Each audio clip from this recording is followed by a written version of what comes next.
Hi అండి, welcome to పశు సంపద సంరక్షణ యూట్యూబ్ ఛానల్.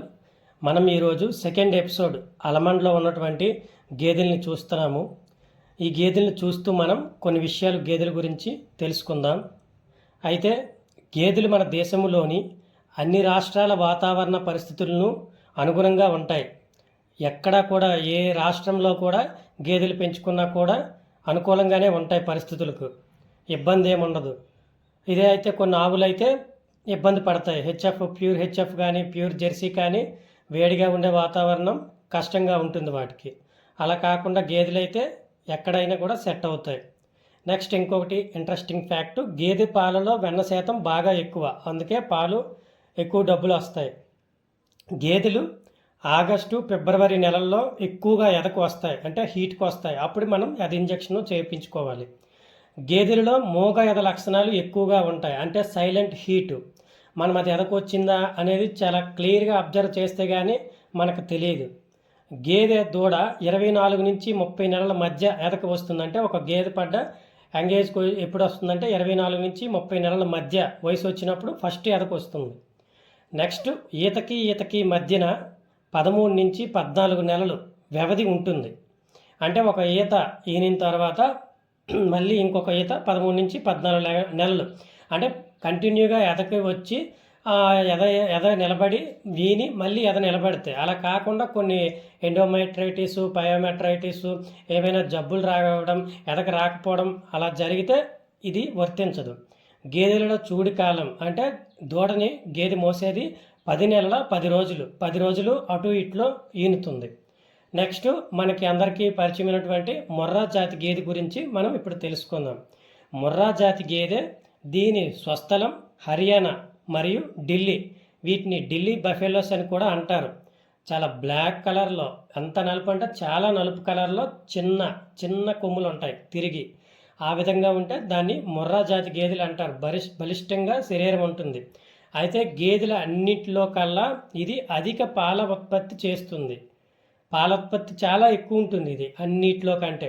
అయితే మనం ఈ మొర్రా జాతి బుల్ని వాటి యొక్క శమన్ని సేకరించి డిపార్ట్మెంట్ వారు దేశవాళీ గేదె జాతులకు అధిక పాల దిగుబడిని పొందడం కొరకు ఈ దేశవాళీ గేదెల్లో ఈ శమన్ని ఉపయోగించి అప్గ్రేడ్ చేస్తున్నారు. 8 సార్లు తర్వాత 7-8 సార్లు తరువాత ఆ మొర్రా జాతి గేదె లక్షణాలు అనేవి ఆ దూడల తర్వాత లాస్ట్ 8వ 7వ దూడకి పూర్తి లక్షణాలు పొంది వస్తుందన్నమాట. అంటే పూర్తిగా అది మొర్రా జాతి కింద మారుతుంది. ఒక పాడి కాలంలో ఈ మొర్రా జాతి 1800 లేదా 1900 లీటర్ల పాలుని మనకి ఇస్తాయి. ఒక పాడి కాలం, ఒకసారి ఈనిన తర్వాత ఆ పాలు ఇచ్చేంత కాలాన్ని పాడి కాలం అంటాము. ఈ జాతి ఏం చేస్తున్నారంటే, ఈ మొర్రా జాతిని ఇండోనేషియా, ఫిలిప్పైన్స్, బ్రెజిల్, మలేషియా వాళ్ళేమో దిగుమతి చేసుకొని అక్కడ ఈ మొర్రా జాతిని వాళ్ళు డెవలప్ చేస్తున్నారు. మొర్రా జాతి తర్వాత పాల దిగుబడి ఇచ్చింది నీలి రావి. యాక్చువల్లీ నీలి రావి అనేది నీలి ఒక గేదె జాతి, రావి అనేది ఒక గేదె జాతి. ఇది ఏం చేశారంటే, నీలి రావి దగ్గర పోలికలు ఉండడం వల్ల ఇది కంబైన్ చేసి ఒక నీలి రావి గేదె జాతి కింద అభివృద్ధి చేస్తున్నారు. తర్వాత జాఫ్రాబాదీ. ఈ జాఫ్రాబాదీ కొన్ని సినిమాల్లో చూడండి, నుదురు పెద్దదిగా ఉండి పెద్ద కొమ్ములు ఉంటాయి. ఇవి జాఫ్రాబాదీ గేదెలు. జాఫ్రాబాదీ గేదెలు ఏంటంటే, గుజరాత్లోని కతియావార్ ప్రాంతంలో గిర్ అడవుల్లో, మనకి ఇదే గిర్ అడవుల్లోనే గిర్ జాతి ఆవులను చూస్తాం. వాటి నుదురుతో కూడా కొంచెం పెద్దగా కనిపిస్తుంది. వీటి నుదురు కూడా బాగా ముందుకి పెద్దగా ఉండి వీటి కొమ్ములు బలిష్టంగా కిందకి ఫస్ట్ వంగి తర్వాత పైకి వస్తాయి. ఇవి జాఫ్రాబాదీ గేదెలు.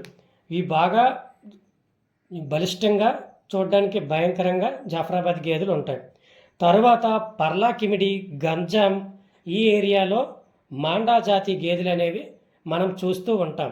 మాండా జాతి గేదెలు శరీరం ఏంటంటే, ఈ వెంట్రుకలు రాగి వెంట్రుకల్లా ఉంటాయి కదండి, ఆ శరీరము రాగి వెంట్రుకలతో పసుపు కలరు, రాగి ఆ కలర్లో వెంట్రుకలు ఉంటాయి. వీటి కొమ్ములు అనేవి వెనక్కి పొడుగ్గా పెరిగి ఉంటాయి. ఇవి మాండా జాతి గేదెలు. సాధారణంగా గేదెలకి ఆవులకి కొంచెం డిఫరెంట్ ఉంటుంది. వీటి తాలూకు పాల శాతం వేరు, వాటి తాలూకు పాలలో వెన్న శాతం వేరు. ఈ వెన్న శాతం అనేది ఆవుల్లో కొంచెం తగ్గి ఉంటుంది, ఇక్కడ గేదెల్లోనైతే కొంచెం పెరిగి ఉంటుంది. ఆవుల్లోని పాలు అనేవి కొంచెం ఎల్లో కలర్లో, లైట్ ఎల్లో కలర్లో ఉంటుంది. గేదెల్లో అయితే వైట్గా, ప్యూర్ వైట్గా గేదెల్లో పాలు అనేది ఉంటాయి. నెక్స్ట్ వీటి పాలు తాగితే చలవ చేస్తుందని కూడా అంటారు, కానీ అరుగుదల కష్టం, చలవైతే చేస్తుంది. అదే ఆవు పాలు అయితే అరుగుదల ఉంటుంది కానీ కొంచెం వేడి చేస్తుందని మన పెద్దలు చెప్తారు. ఈ ముర్రా జాతి, నీల్ రావి, కుండి ఇవేమో ఒక రకమైనటువంటి ముర్రా జాతి గ్రూప్ అంటారు. అలా కాకుండా గుజరాతీ గ్రూప్ ఉంటుంది. గుజరాతీ గ్రూప్ ఏంటంటే సూర్తి, జాఫరాబాదీ, మెహసానా ఇవన్నీ కూడా గుజరాతీ జాతి గ్రూపులు. అదేవిధంగా సెంట్రల్ ప్రావిన్సీ అంటే మధ్య భారతదేశంలో కొన్ని రకాలైనటువంటి గేదె జాతులు ఉంటాయి. నెక్స్ట్ సౌత్లో కొన్ని రకాలైనటువంటి గేదె జాతులు ఉంటాయి. నాగపూరి ఇలాంటి కొన్ని రకాలైనటువంటివి సెంట్రల్ ప్రావిన్సీ. అయితే ఈ విధంగా భారతదేశంలో గేదెలు అనేవి అభివృద్ధి చెంది ఉన్నాయి. యాక్చువల్లీ సగం పాలు అనేవి గేదెల ద్వారా భారతదేశంలో ఉత్పత్తి అయినటువంటి మొత్తం పాలలో సగం పాలు అనేవి గేదెల ద్వారా వస్తున్నాయి. ఈ వీడియో కనుక మీకు నచ్చినట్లయితే ఈ వీడియోని లైక్ చేయండి, షేర్ చేయండి, సబ్స్క్రైబ్ చేయడం మాత్రం మర్చిపోవద్దు. థ్యాంక్ యూ అండి. Thanks for watching. నెక్స్ట్ ఎపిసోడ్లో గిత్తల గురించి చెప్దాం. గిత్తలు అయితే చాలా బాగున్నాయి. నెక్స్ట్ వీడియో కూడా చూడండి.